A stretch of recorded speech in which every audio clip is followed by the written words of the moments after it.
Hello everyone. आज हम लोग बात करेंगे कि स्टॉक सिलेक्शन कैसे किया जाता है। मार्केट में बहुत सारे लोग स्टॉक सिलेक्शन ही ठीक से नहीं कर पाते हैं। सोचिए कि मैं एक छोटा सा एग्जांपल देता हूँ कि आप मैच खेलने गए हो और उस मैच खेलने के टाइम आप कैप्टन हो और दो टीम का मैच हो रहा है। आपके पास एक बहुत ही अच्छा बल्लेबाज चाहिए, उसमें आपको ऑप्शन मिला है कि जो फर्स्ट ऑप्शन मिला है इस इन दोनों में से आपको चूज करना है। तो विराट कोहली और अनिल कुंबले। तो इसमें आप कौन सा प्लेयर को चुनेंगे आपको अगर अच्छा बैट्समैन चाहिए? डेफिनेटली आपका आंसर है कि आप विराट कोहली को आपकी टीम में सिलेक्ट करेंगे। सेम स्टॉक मार्केट में भी बहुत सारे लोग गिरते हुए शेयर को खरीद लेते हैं। मतलब जो एक्चुअली बैटिंग नहीं कर पाएंगे, ठीक है, जो जिसको छक्का मारना है, चार मारना है, तो आपको वो सिलेक्ट ही नहीं कर रहे हो। एक अच्छा बल्लेबाज आपको सिलेक्ट करना है जो लगातार, मतलब सर्किट टू सर्किट नहीं, जो छक्का लगा के और नेक्स्ट बॉल में जीरो कर देता है। आपको कॉन्सिस्टेंट प्लेयर चाहिए जो हर एक मैच में अच्छा रन बना के चले। तो वो आपको कैसे पता चलता है कि कोई भी एक अच्छा प्लेयर वो आउट परफॉर्म करता है? जो मैं RS60 का मैं जो कॉन्सेप्ट बोलता हूँ, डेली, वीकली या मंथली ले लीजिए। तो इसमें आप अगर कोई भी रिलेटिव स्ट्रेंथ, मतलब बेंच मार्क से आउट परफॉर्म कर रहा है, उसका स्ट्रेंथ बहुत अच्छा है, आसपास का जितने भी सारे कैंडल है वो बहुत स्ट्रांग है, उसमें जितना गिर रहा है उससे ज्यादा वो चल रहा है, तो उसी स्टॉक को आपको सिलेक्ट करना है। सेम बहुत जगह पे एक मतलब जब सिलेक्ट कर रहे हो तो उसमें बहुत चार्ट रीडिंग का बहुत ज्यादा एक इम्पोर्टेंस आ जाता है।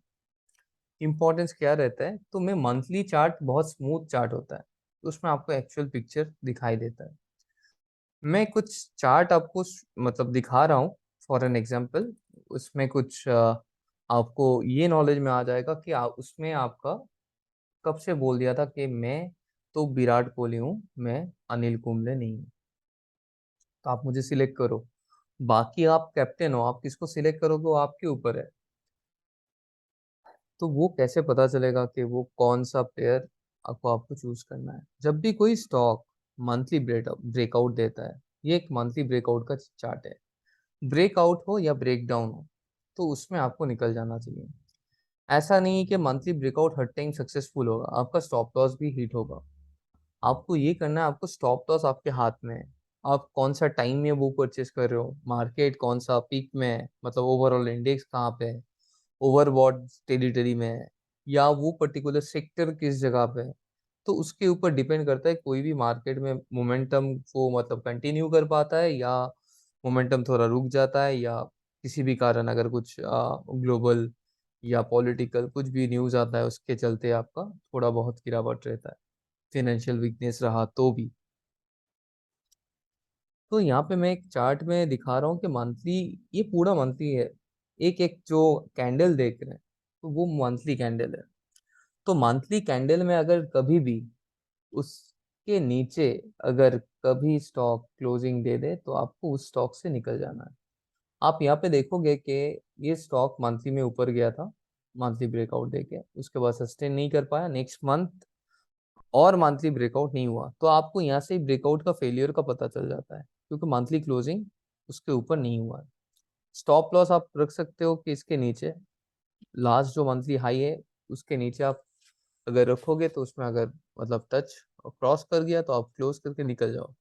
और जैसे ही कभी कंसोलिडेशन जोन में रहता है कोई स्टॉक, उसके बाद अगर मंथली हाई कंटिन्यूअस आपको दिख गया मंथली चार्ट में एक ऊपर गया है, आप उसके नीचे, आपको अगर डोजी में एक कैंडल मिल जाता है, आप उसके साथ अगर निकल जा सकते हो तो उससे बढ़िया कुछ नहीं होता है। आपको इतना बड़ा स्टॉप लॉस रखने का तब जरूरत नहीं है। अगर वैसा भी है कि आपको ये कैंडल आपको मिला है, उसमें अगर आप स्टॉप लॉस लगा के चलते हो, आप देखोगे कितना अच्छा रिटर्न आपको मिल सकता है, 150%। तो अभी भी रेमंड का स्टॉक आपका, मैंने मेरा टेलीग्राम चैनल में मैंने बोला था कि रेमंड इज स्ट्रॉन्ग। क्यों? अच्छे से आपको देखना है। ये जो क्लोजिंग था, ये क्लोजिंग आपका मंथली हाई के ऊपर नहीं हुआ था, जो लास्ट क्लोजिंग है उसके ऊपर नहीं हुआ था, ये वाला भी नहीं हुआ था। मतलब ऑल टाइम एक तो आपका यहाँ से ही हम लोग 950 इसके आसपास से हम लोग बाई के बारे में बात किए थे।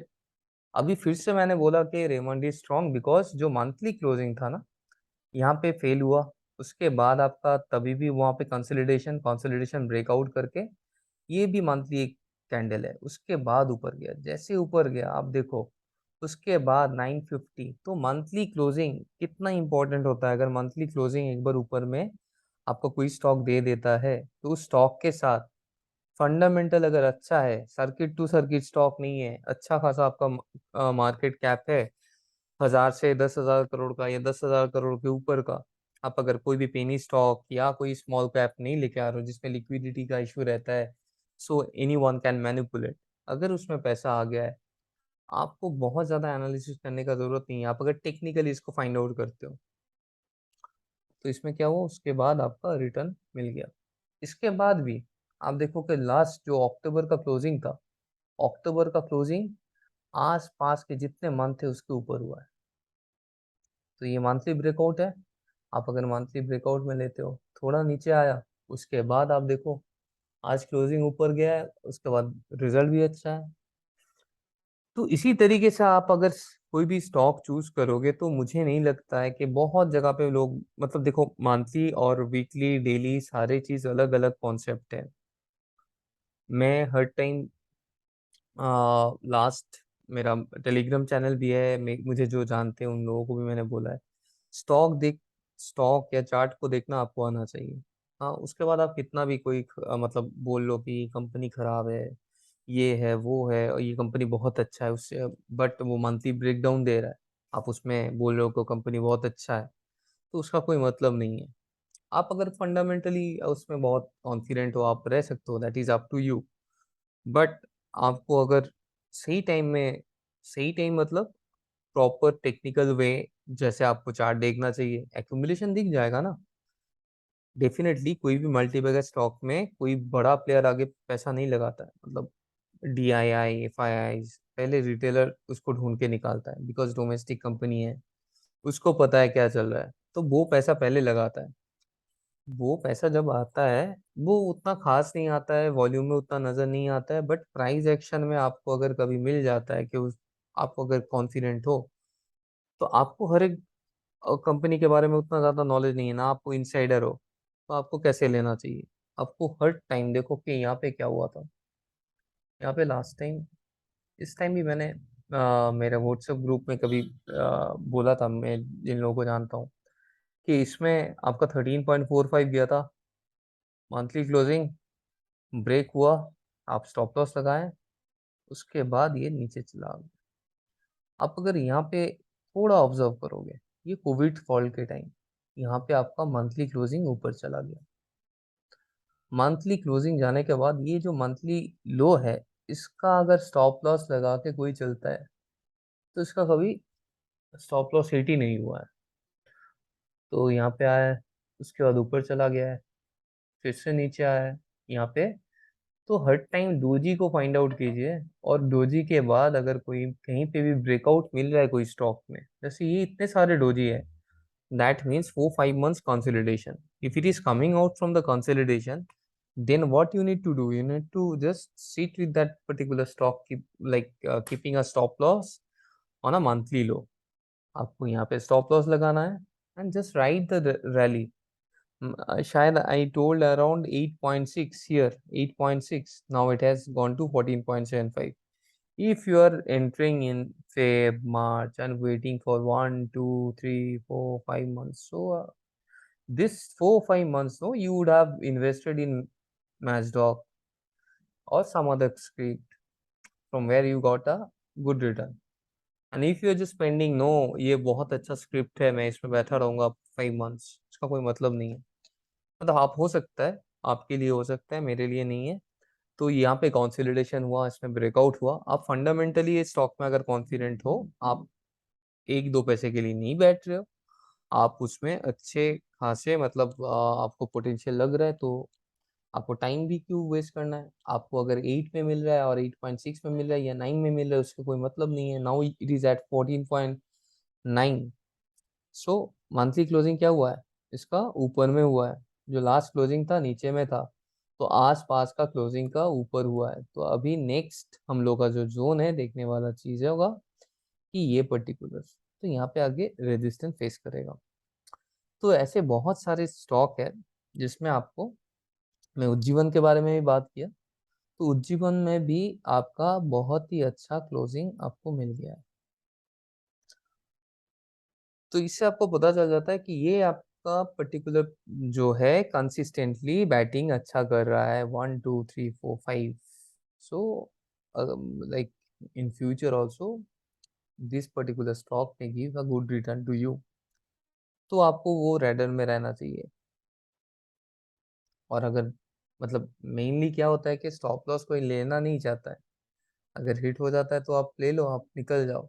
आपका अगर एक स्क्रिप्ट में अगर गलती हुआ तो क्या हुआ है, तो आपका बाकी जो स्क्रिप्ट है उसमें जो प्रॉफिट मिलेगा वो ट्रिमेंडस आपको मिल सकता है। आप देखो कहाँ कहाँ पे आपका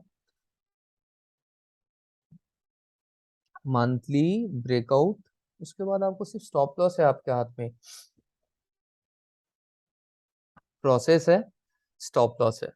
आपको अगर कोई बोल रहा है कि मैं यहाँ से ले लिया और ये चला गया, ऐसा नहीं है। तो मैं सबको, जो जो लोग मुझे फॉलो करते हैं, एटलीस्ट आप लोग ये ट्रेडिंग व्यू ओपन करके, इतना ज्यादा मतलब अगर आपको नहीं आता है, सोचो कि आप ट्रेडिंग व्यू यूज नहीं करते हो, आप कहीं पे मतलब ब्लॉक हो गया हो, मतलब कहीं पे आपको लग रहा है कि स्टक हो गया हो, तो आप मुझे कहीं पे भी, मेरा ग्रुप हो या ट्विटर हो, कहीं पे पूछो कि इसमें मैं स्टक हूँ। अगर आपको देखना नहीं आता, आपको अगर देखना आता है, आप देखो कि वो मंथली ब्रेकआउट फेलियर हुआ या नहीं हुआ है। अब कहाँ पे लिया है, किस चीज को लिया आपने, तेंदुलकर को लिया है या कोहली को लिया है या कुंबले को लिया है या कोई भी बॉलर को लिया है। मतलब बैटिंग करने के लिए, बैटिंग करने के लिए बैट्समैन चाहिए। तो आपको वैसा स्टॉक ढूंढना है जो स्टॉक कंटिन्यूअस डोजी बना के ऊपर जा रहा है, मंथली में ब्रेकआउट दे रहा है, डोजी बने उसके बाद ब्रेकआउट हो जाए, आपको काफी अच्छा रिटर्न मिल सकता है। ये कॉन्सेप्ट को अच्छे से आप पहचानो, उसके बाद राइट करो, तो आपको बहुत अच्छा मतलब। और एक स्टॉक दिखा देता हूँ, लेमन ट्री। लेमन ट्री शायद हम लोगों ने डिस्कस किया था 40 के दौरान, उसके बाद 50 में भी मैंने किया। तो जैसे ही ये डोरी बन के निकल के आ रहा था, उसके बाद देखो कि ये इसके नीचे गया ही नहीं 50 के नीचे, उसके बाद सीधा 93। मैं शायद फ्यूचर कैंडल करके डाल भी दिया था, आज भी कुछ ऊपर गया है। तो वैसे आपको देखना चाहिए इस सारे स्टॉक को कि कौन कौन सा स्टॉक मंथली में है, डोजी बन रहा है।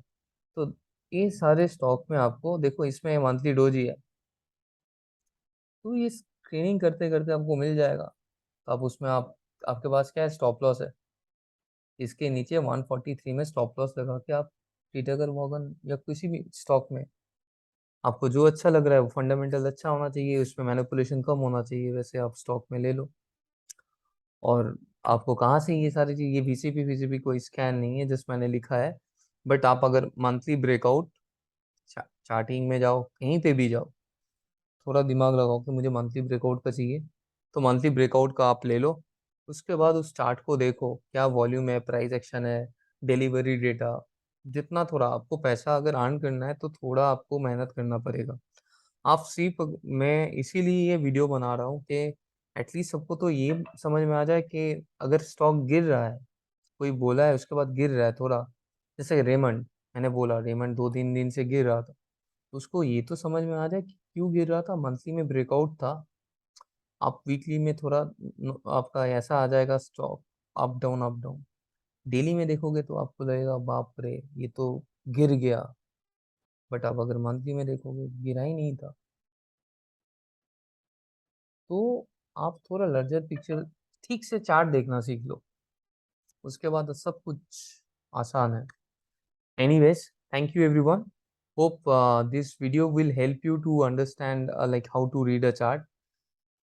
और आप लोग कोई भी हेल्प लगे तो आप पूछिए, जिसको चार्ट रीडिंग नहीं आता है तो आप पूछ सकते हो। मैं नहीं चाहता हूँ किसी का कोई भी इन्वेस्टमेंट, आप किसी भी गलत जगह पे आप एग्जिट ले लो उसके बाद आपको लगे ये तो ऊपर चला गया। सिर्फ ये वीडियो इसीलिए था क्योंकि रेमंड में बहुत सारे को लग सकता है कि रेमंड तो ऊपर नहीं गया, नीचे आ गया। हाँ, कैसे स्ट्रॉन्ग, मुझे तो दिख ही नहीं रहा है कि कहीं पे स्ट्रॉन्ग है। Then again how it has gone up. तो मंथली को मार्क कीजिए, मंथली को मार्क कीजिए। यहाँ पे मंथली क्लोजिंग था, यहाँ पे जो आसपास का जो क्लोजिंग है उसके ऊपर है। तो उसके ऊपर अगर क्लोजिंग किसी में दिया है तो आपको उस पर्टिकुलर स्टॉक में एंट्री लेना चाहिए मंथली क्लोजिंग के नीचे आपको स्टॉप लॉस लगा के। जबकि रिजल्ट भी था, इतना अच्छा क्लोजिंग भी है, मैंने पहले भी इस स्टॉक को बोला था। तो अभी मुझे ये पर्टिकुलर स्टॉक बहुत अच्छा लग रहा है, जिसमें डोजी था। डोजी से आपका ऊपर गया है, बहुत अच्छा ऊपर गया है। इसमें अभी आगे जाके देखना पड़ेगा कि कितना अच्छा आपका रैली रहता है। Okay, thanks.